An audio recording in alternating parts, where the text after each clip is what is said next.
Bonsoir François Weyreth. Bonsoir. Vous êtes directeur de Génération Future, militant écologiste. Et si vous êtes sur notre plateau ce soir, eh bien, c'est parce que vous déclarez la guerre citoyenne aux pesticides. Vous lancez un appel citoyen, l'appel des coquelicots. Alors vous allez nous en dire plus sur ce mouvement. Mais d'abord, pourquoi les coquelicots ?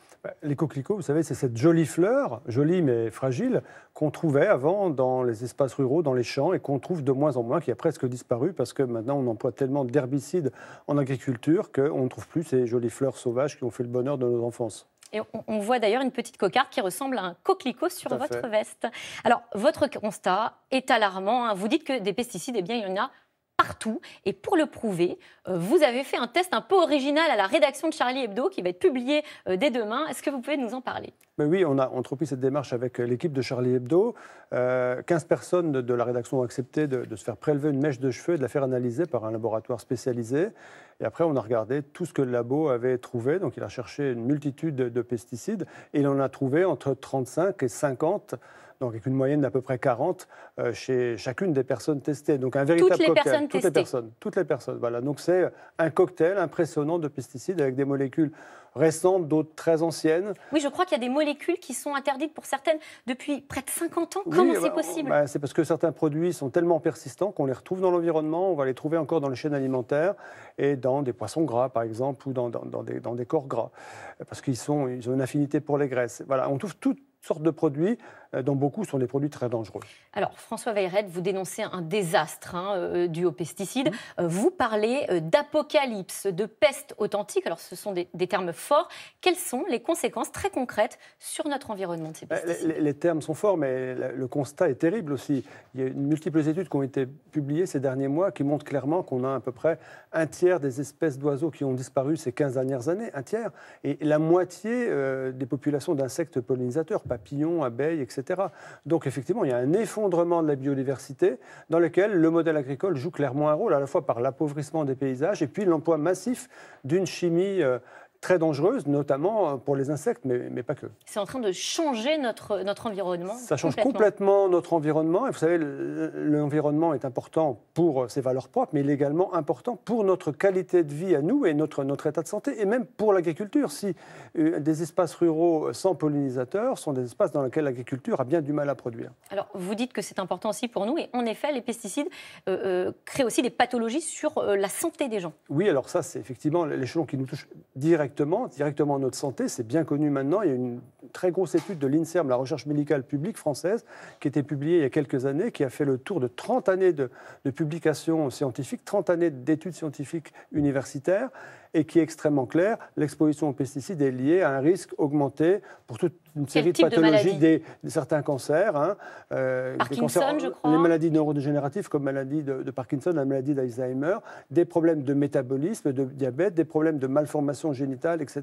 L'asthme également. L'asthme, la liste est extrêmement longue. Mais tenez-vous bien, pour des pesticides d'une famille spécifique, on va dire perturbateurs endocriniens, ceux qui ont un impact sur les hormones, uniquement pour cela, le coût annuel pour l'Union européenne, en termes sanitaires, les coûts directs et indirects, s'élève à plus de 120 milliards d'euros par an. Pour une partie seulement des pesticides. Donc on voit que l'impact sanitaire est considérable. François Weyreth, pourtant, vous le dites vous-même, la plupart des pesticides sont toujours en vente, autorisés sur le marché.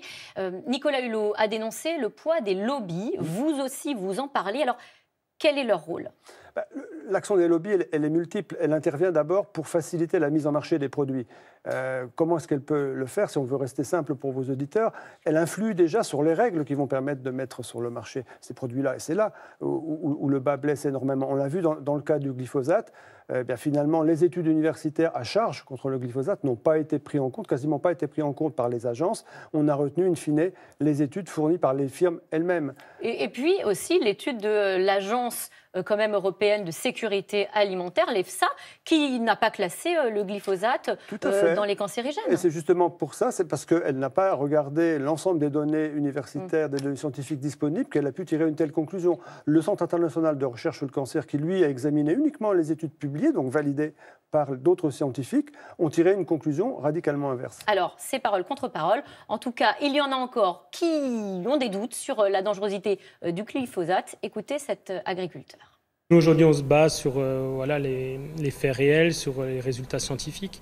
C'est vrai qu'il y a 9 agences de sécurité sanitaire sur 10 qui considèrent que le glyphosate n'est pas dangereux plus que ça. Et c'est vrai qu'il est classé comme le sel, comme l'alcool ou le tabac. Donc pour nous, quand on en fait bon usage dans les bonnes conditions, il n'y a pas de risque.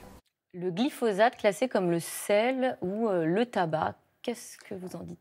Vous me posez une question tout à l'heure sur l'action des lobbies. L'action des lobbies, vous venez d'en avoir une démonstration. Le discours qu'on vient d'entendre, c'est un copier-coller du discours des lobbies. C'est-à-dire que ces personnes ont réussi à faire croire à ce que ce monsieur dit sans doute de bonne foi. Or, la réalité est complètement différente. Le Centre international de recherche sur le cancer, qui est une émanation de l'Organisation mondiale de la santé, c'est basé sur l'examen de 1000 études scientifiques publiées, c'est-à-dire validées par d'autres scientifiques, a fait le tri dans les études, garder celles qui étaient de bonne qualité. Et on sait que c'est dangereux.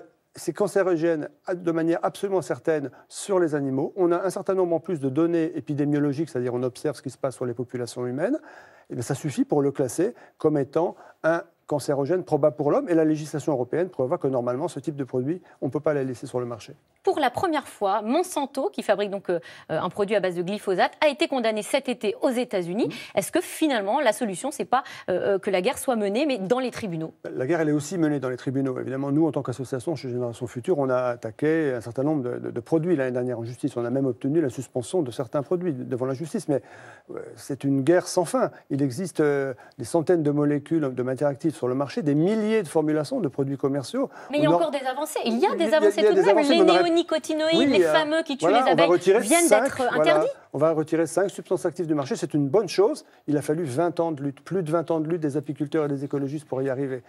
Combien de temps ça nous prendrait si on attaquait molécule par molécule pour retirer 300 molécules Donc vous qui sont sur le voulez marché? tout interdire d'un coup? À un moment donné, on s'aperçoit que le plan de réduction des pesticides en France, il n'a pas porté ses fruits. On avait prévu de diminuer de moitié l'usage des pesticides en 10 ans.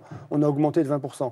Donc maintenant, il faut changer de modèle directement, changer le modèle agricole, changer le logiciel pour aller vers une sortie. Les agriculteurs, ils vous disent, mais oui, mais on a besoin d'alternatives et il n'y a pas forcément des alternatives pour tous les produits. Alors, deux choses. Déjà, il y a des agriculteurs en France qui n'utilisent plus de pesticides de synthèse, parce que c'est ça qu'on demande, le retrait des pesticides de synthèse, chimiques de synthèse. C'est les agriculteurs bio. Eux, ça fait des années, des dizaines d'années qu'ils le font. Pour les autres, eh bien, oui aussi, il existe des alternatives. Mais une chose est sûre, c'est que si en France, on ne prend pas de manière résolue et déterminée un plan pour sortir des pesticides, les quelques alternatives qui pourraient manquer aujourd'hui par certaines cultures, elles ne seront jamais développées parce que la chimie de synthèse continuera à vendre ses produits. Donc il n'y a qu'une seule solution pour s'en sortir, c'est fixer un cap pour la sortie des pesticides. Et alors justement, François Weyret, eh bien vous appelez un sursaut citoyen. Oui. On voit que ça fonctionne puisque dans les rues, il y a une marche pour le climat ce week-end. Est-ce que c'est la seule manière finalement de bouger le pouvoir politique? Je pense... Le constat qu'a fait Nicolas Hulot en démissionnant, qui arrive un peu par hasard au même moment que le lancement de notre mouvement, il est extrêmement clair. Il a dit quoi? Il a dit, moi, avec l'action des lobbies telle qu'elle est, je ne peux pas aujourd'hui travailler. Il n'y a pas un investissement au niveau du gouvernement suffisamment fort. C'est les lobbies qui gagnent. Donc maintenant, j'ai besoin de l'appui des citoyens. C'est ce qu'on appelle à travers ce mouvement et ce manifeste qu'on publie avec mon ami Fabrice Nicolino. Et je vous le montre, ce livre manifeste, Nous voulons des coquelicots, c'est aux éditions Les Liens qui libèrent. Et c'est en vente dès demain dans les librairies. Et il y a un site internet aussi, nousvoulonsdescoquelicots.org, qui va permettre de participer à ce mouvement et de signer l'appel qu'on lance. La pétition dans Charlie Hebdo dès demain.